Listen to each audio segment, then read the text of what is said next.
Hello everyone, welcome to my YouTube channel, and today we will discuss how you can convert an XD file to a Photoshop file without losing the resolution. So let's get started.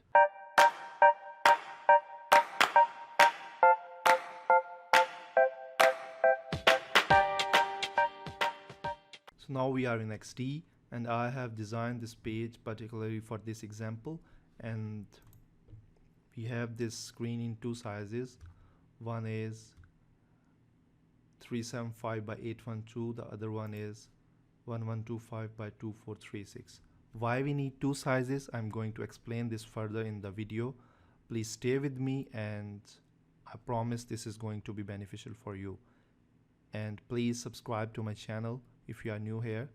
Still now we have no exact method in which we convert our XD files to PSD files recommended by Adobe. But still there is one website which we can use and convert our XD files to PSD files online.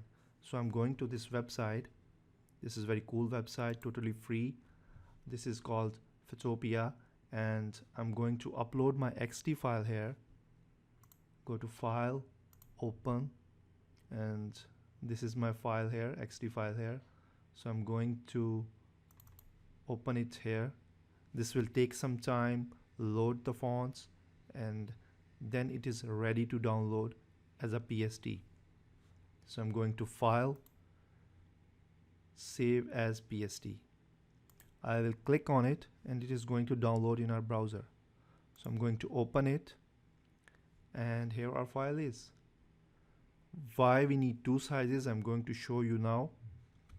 The XD is vector-based program and it can convert from small sizes to large sizes. It is not going to affect that. But in Photoshop, we need large size. Then we can go to small size because Photoshop is raster based.